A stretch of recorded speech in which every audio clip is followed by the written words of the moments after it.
नमस्कार बच्चों, हमारे YouTube चैनल पर आप सभी का हार्दिक स्वागत है।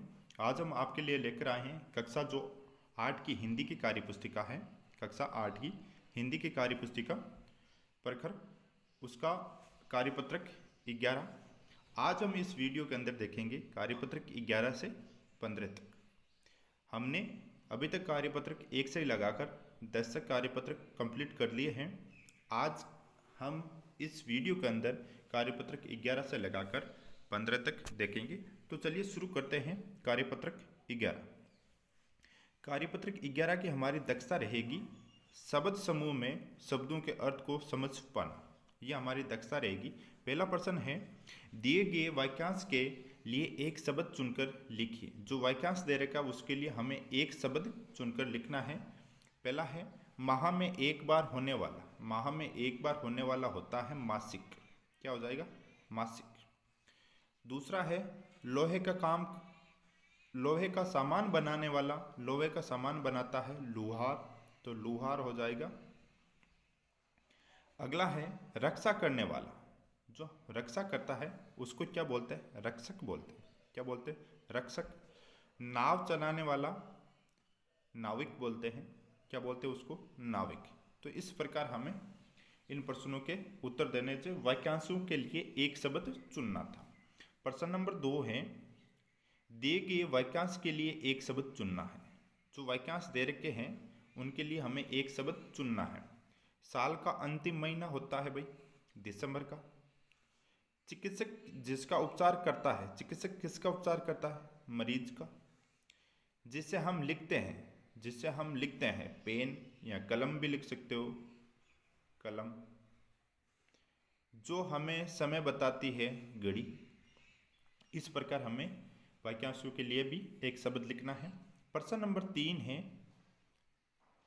प्रश्न नंबर 3 है, दिए गए शब्दों के भिन्न अर्थ वाले शब्दों पर गोला बनाना। जो शब्द दे रखे हैं उनसे अगर भिन्न है उन पर गोला बनाना। दुश्मन, दुश्मन का पर्यायवाच्य होता है शत्रु और बैरी। दोस्त पर्यायवाच्य नहीं होता तो दोस्त पर गोला बनाना। बोर, बोर शाम, उत्साह, सवेरा। शाम को नहीं कहते उत्साह और सवेरा। बोर, सवेरा और उत्साह हो जाएगा। ठीक है। बारिश, बारिश का हो जाएगा वर्षा, बरसात। तो इसका क्या हो जाएगा? बादल। नभ, नभ आसमान होता है, गगन होता है, सागर नहीं होगा। तन्या, तन्या को बोलते हैं पुत्री या कन्या, महिला नहीं होगा। तो इस प्रकार हमें इस पर इनके अर्थों पर गोला बनाना था। अब आता हमारा कार्यपत्रक 12। कार्यपत्रक 12 की हमारी दक्षता रहेगी गद्यांश और पद्यांश को पढ़कर समझ के साथ प्रश्नों के उत्तर दे पाना। क्या करना हमें? गद्यांश और पद्यांश को पढ़कर जो प्रश्न पूछे गए उनके उत्तर देने हैं। गद्यांश है, पुराने शहर जैसलमेर में बनी ऐतिहासिक हवेलियों को देखने के लिए हम भूल भुलैया जैसी गलियों में पहुंचे। गाइड के मार्गदर्शन में बढ़ते हुए हम पेटुओं की हवेलियां, हमने पेटुओं की हवेलियां, सालम सिंह की हवेलियां और नथमल की हवेलियां देखी। यह हवेलियां करीब 300 साल पुरानी हैं। यह हवेलियां देखने में अद्भुत हैं। ये हवेलियां गर्मियों में ठंडी और जाड़ों में गर्म रहती है। ये इस प्रकार हमारा गद्यांश था। अब इनके प्रश्नों के उत्तर हमें देने हैं। पहला प्रश्न है, उपयुक्त गद्यांश का उचित शीर्षक लिखिए। तो उपयुक्त गद्यांश का उचित शीर्षक ऐतिहासिक हवेलियों के बारे में यह भी हो सकता है या जैसलमेर का टूर भी हो सकता है। आप लिख सकते हो जैसलमेर का, जैसलमेर का टूर भी, या जैसलमेर की सैर, जैसलमेर की सैर लिख सकते हो ऐसा। ठीक है। अगला है प्रश्न नंबर 2, गद्यांश में कौन से शहर की यात्रा का वर्णन है? गद्यांश में जैसलमेर शहर की यात्रा का वर्णन है। अगला प्रश्न है प्रश्न नंबर 3, शिक्षक से जानकारी करके लिखिए ऐसा क्यों होता है कि हवेलियां गर्मियों में ठंडी और जाड़ों में गर्म होती है? क्योंकि उन्हें ऐसी जगह पर बनाया जाता है और उनके पत्थर ऐसे ही प्रकार लगाए जाते हैं कि इसलिए गर्मियों में ठंडी और जाड़ों में गर्म रहती है। प्रश्न नंबर 4 है, गाइड का कार्य होता है। गाइड का कार्य क्या होता है भाई? जो गाइड करता है उसका कार्य क्या होता है? मार्गदर्शन करना। तो इस पर टिक लगाना है। पुराने शहर की हवेलियां कितनी पुरानी थी? लगभग 300 वर्ष। कितनी थी? 300 वर्ष। छठा प्रश्न है, ऐतिहासिक शब्द का अर्थ बताकर वाक्य में प्रयोग कीजिए। ऐतिहासिक शब्द का अर्थ बताकर, पुराना या बहुत पुराना। वाक्य का शब्द है सीमाओं का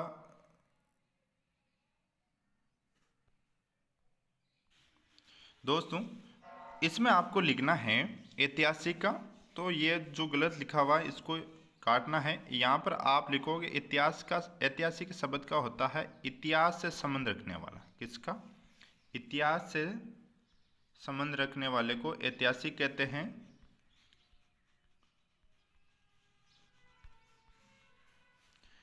रखने वाला वाला।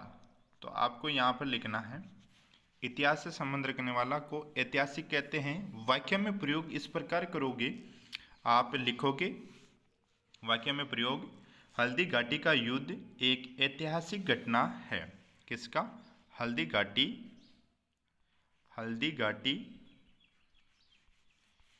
का युद्ध एक ऐतिहासिक घटना है। ऐतिहासिक घटना है। इस प्रकार आपको प्रश्न नंबर 6 का आंसर लिखना है। अब प्रश्न नंबर 7 है, दिए गए अनुच्छेद को कोष्टक में दिए गए शब्दों की सहायता से पूरक करना है।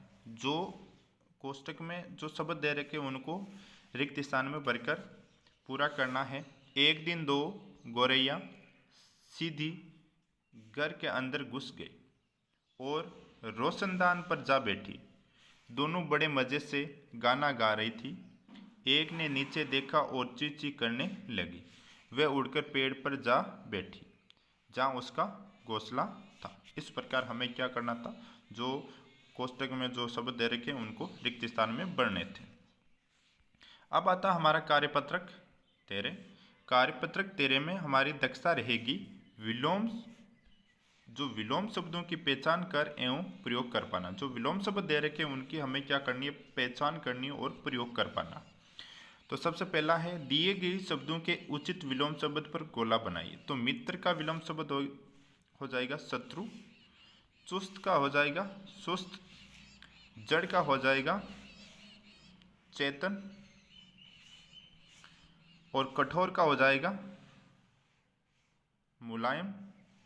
उजाला का हो जाएगा अंधेरा। कठोर का मुलायम। जड़ का हो जाएगा चेतन। चुस्त का हो जाएगा सुस्त। और मित्र का हो जाएगा शत्रु। प्रश्न नंबर 2 है, नीचे दिए गए शब्दों के विलोम शब्द ढूंढकर लिखिए। जो नीचे शब्द दे रखे हैं ये कोष्टक में, उनके हम विलोम शब्द ढूंढकर लिखने हैं। स्वर्ग का हो जाएगा नरक। खुला का हो जाएगा बंद। उदय का हो जाएगा अस्त। दोष का हो जाएगा निर्दोष। मोटा का हो जाएगा पतला। सौभाग्य का हो जाएगा दुर्भाग्य। सजीव का हो जाएगा निर्जीव। नरम का हो जाएगा, यहाँ पर नरम का सख्त हो जाएगा, ये लिखा हुआ सख्त। नया का पुराना हो जाएगा। आना का जाना हो जाएगा। सज्जन का दुर्जन हो जाएगा बेचना खरीदना। इस प्रकार हमें क्या करना था? कोष्टक में जो शब्द दे रखे उनको ढूंढ ढूंढ कर विलोम शब्द के सामने लिखने थे। प्रश्न नंबर 3 है, रेखांकित शब्दों के विलोम शब्द का प्रयोग कर रिक्त स्थान को भरिए और वाक्यों को पूरा कीजिए। जो रेखांकित शब्द का है उसका विलोम शब्द हमें रिक्त स्थान में लिखना है। रात के बाद दिन होना तय है। अगला है, खेल में किसी की हार होती है तो किसी की जीत होती है, तो जीत ऐसे लिखते हैं। अगला है, खुशी आज अस्वस्थ है तो कल स्वस्थ भी होगी। अगला है, आज कक्षा में 30 छात्र उपस्थित थे तो 4 छात्र अनुपस्थित भी थे। इस प्रकार हमें क्या करना था? जो रेखांकित शब्द थे उनका हमें विलोम शब्द लिखना था। कार्यपत्रक 14, कार्यपत्रक 14 है जिसकी दक्षता है गद्यांश पद्यांश को पढ़कर समझ के साथ प्रश्नों के उत्तर दे पाना। हमें क्या करना है, जो गद्यांश व पद्यांश दे रखा है उसको पढ़ना है, फिर बाद में प्रश्नों के उत्तर देने हैं। प्रश्न है, नीचे दी गई जानकारी को ध्यान से पढ़िए और प्रश्न संख्या 1 से 5 तक के उत्तर दीजिए। पश्चिमी राजस्थान में सूरज मार्च के महीने से भी आग उगलने लगता है। बाड़मेर में मंगलवार को लगातार तीसरे दिन भी पारा 41.3 डिग्री बना रहा। सर्दी में सर्वाधिक ठंडे रहने वाले स्थानों में से एक जोधपुर के फलोदी कस्बे में भी पारा 40.5 डिग्री पर पहुंच गया और मारवाड़ क्षेत्र में लोगों ने कूलर चलाना शुरू कर दिया है। वहीं मौसम वैज्ञानिकों के अनुसार क्षेत्र में अभी कुछ दिनों तक खंड खंड बारिश की संभावना है। इसके बाद प्री मानसून की शुरुआत होगी। ये इस प्रकार हमारा गद्यांश था, हमने पढ़ा। अब हमें क्या करना है, प्रश्नों के उत्तर देने हैं। पहला प्रश्न है, पश्चिमी राजस्थान में कौन आग उगलने लगता है? सूरज। दूसरा है, उक्त गद्यांश के अनुसार फलोदी कस्बे का पारा 40.5 डिग्री। अगला है, गद्यांश में किस क्षेत्र के लोगों ने कूलर चलाना स्टार्ट किया है? मारवाड़ के। प्रश्न नंबर 4 है, पश्चिमी राजस्थान में कितने दिनों तक और कितना पारा बना रहा? पश्चिमी राजस्थान में लगातार 3 दिन तक पारा 41.3 डिग्री बना रहा।